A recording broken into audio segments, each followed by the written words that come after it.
Bismillahirrahmanirrahim. Assalamualaikum warahmatullahi wabarakatuh. Alhamdulillah, selamat pagi anak-anak. Bagaimana kabarnya hari ini? Semoga anak-anak semua selalu dalam keadaan sehat dan semangat. Karena di pagi hari yang cerah ini, kita akan kembali melanjutkan kegiatan belajar kita bersama-sama. Bagaimana? Anak-anak semua sudah siap?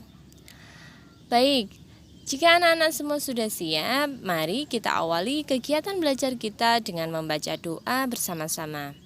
Kita baca basmalah ya. Abata. Bismillahirrahmanirrahim. Rabbi zidni ilma warzuqni fahma. Amin. Baiklah anak-anak, kita sudah mengawalinya dengan membaca doa. Semoga Allah meridhai kegiatan belajar kita hari ini sehingga kita diberi kemudahan dan kelancaran dalam belajar. Kali ini kita akan kembali melanjutkan kegiatan belajar kita pada mata pelajaran Akidah Akhlak di kelas 2. Hari ini kita akan membahas tentang akhlak tercela. Sebelum Bu Guru lanjutkan, apakah teman-teman sudah tahu atau sudah pernah mendengar apa itu akhlak tercela? Betul sekali teman-teman. Akhlak tercela adalah akhlak yang buruk. Kita tidak boleh melakukannya. Akhlak tercela ini kebalikan dari akhlak terpuji. Akhlak tercela tidak boleh kita lakukan ya. Lalu, apa saja akhlak tercela yang harus kita hindari itu dan bagaimana cara kita menghindarinya? Nah, kita akan belajar tentang itu teman-teman. Bagaimana? Teman-teman sudah siap? Yuk, kita mulai buka bukunya halaman 36. Nah, yang pertama terdapat sifat egois. Ini adalah akhlak tercela yang harus kita hindari ya. Sebelum kita tahu apa itu egois dan bagaimana cara menghindarinya, coba teman-teman amati gambar yang ada di halaman ini. Di sana terlihat sebuah gambar seorang kakak yang membagi kuenya kepada sang adik. Bagaimana pendapat kalian tentang gambar ini? Berbagi itu termasuk akhlak terpuji ya. Nah, pernahkah kalian melakukannya? Tentu pernah. Berbagi adalah wujud kepedulian kita kepada orang lain. Teman-teman, kita tidak bisa hidup sendirian di dunia ini.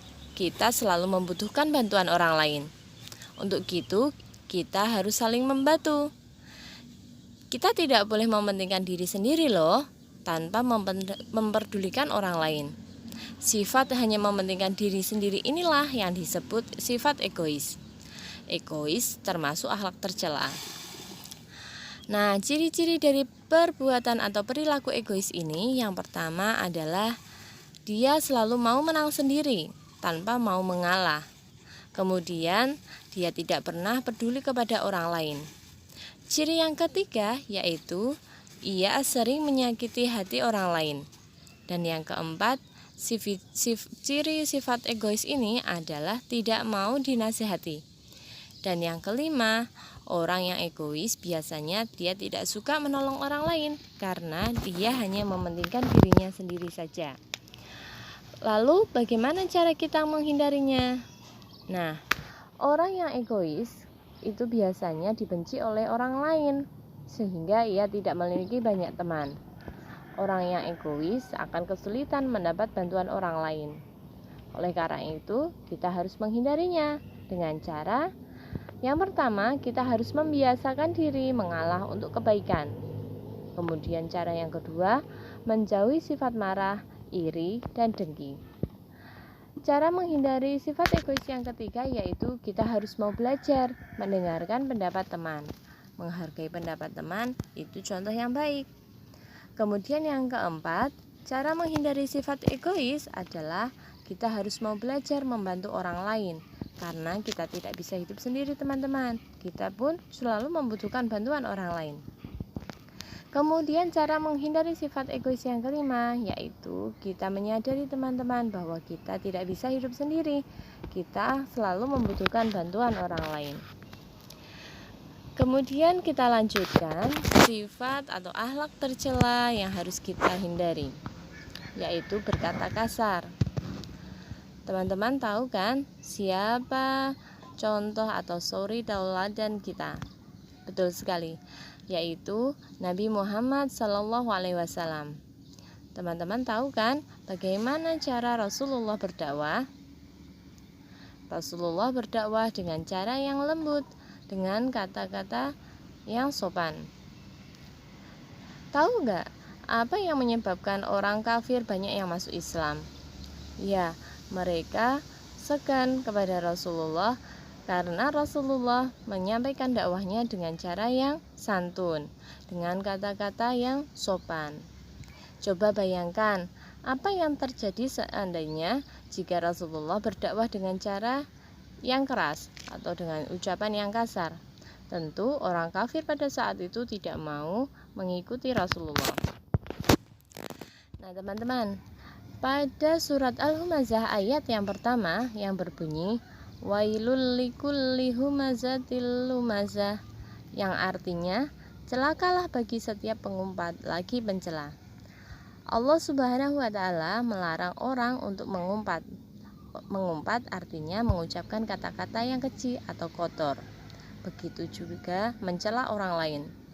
Rasulullah Shallallahu alaihi wasallam pun bersabda, barang siapa yang beriman kepada Allah dan hari akhir, maka berkatalah yang baik atau diam. Hadis riwayat Bukhari. Muslim yang baik tidak akan mengucapkan kata-kata yang kotor atau kasar. Contoh berkata kasar antara lain memanggil orang dengan berteriak. Ini tidak boleh ya. Jika kita membutuhkan orang lain dan kita perlu memanggilnya, kita harus memanggil dengan sopan tanpa harus berteriak. Kemudian yang kedua, menyebut orang dengan nama hewan atau benda lain yang menjijikkan. Ini sangat tidak sopan ya teman-teman. Jika kita menyebut atau memanggil orang harus dengan nama yang baik, nama orang itu sendiri tanpa harus diganti-ganti dengan nama hewan atau nama benda yang lainnya. Kemudian yang ketiga yaitu kita tidak boleh mencela, tidak boleh menghina, melaknat atau menyumpahi, bahkan memfitnah. Yang terakhir, contoh berkata kasar lainnya yaitu kita membisikkan ke telinga teman kita tentang keburukan orang lain. Ini artinya kita menceritakan hal-hal yang tidak baik tentang teman kita kepada orang lain. Nah, ini harus kita hindari.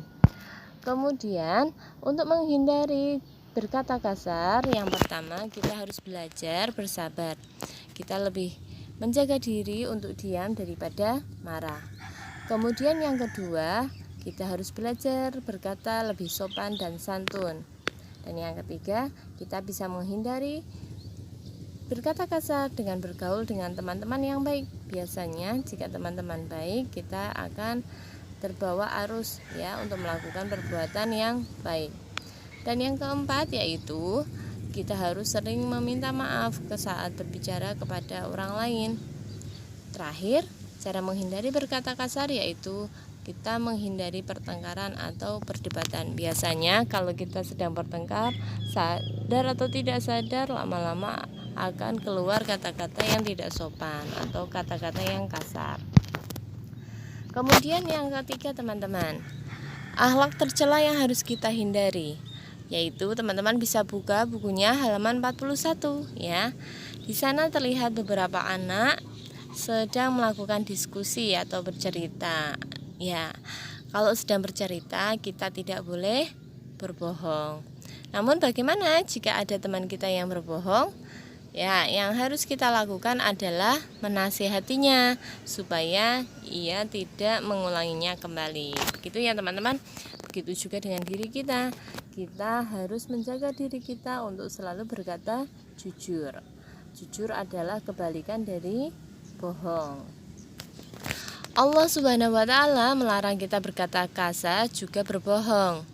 Dalam Quran surat Az-Zumar ayat 3 yang berbunyi Innallaha la yahdi man huwa kadzibun kafar. Yang artinya sesungguhnya Allah tidak memberi petunjuk bagi para pendusta dan sangat ingkar. Rasulullah Shallallahu alaihi wasallam pun juga mengingatkan kepada kita bahwa dusta atau berbohong itu akan membawa perbuatan durhaka, sedangkan perbuatan durhaka akan membawa pendustanya ke neraka. Bahkan Imam Bukhari pun tidak percaya pada pendusta sekalipun kepada binatang. Jika seseorang berbohong sekali, maka akan diikuti kebohongan berikutnya. Begitu juga seterusnya, ia akan dikenal dengan sebutan pembohong. Maka hati-hati ya, jika kita berkata, kita harus menghindari berkata bohong ini. Berkatalah yang jujur meskipun itu berat, sebab kejujuran akan membawa kebaikan dan kebaikan akan membawa kita ke surga.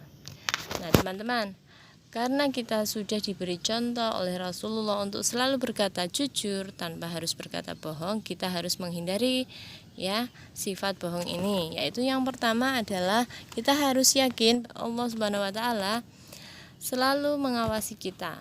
Yang kedua, kita harus membiasakan diri untuk bersikap jujur. Dan yang ketiga, kita tidak boleh menceritakan setiap apa yang kita dengar. Dan yang keempat, kita harus bergaul dengan orang-orang yang selalu berkata jujur.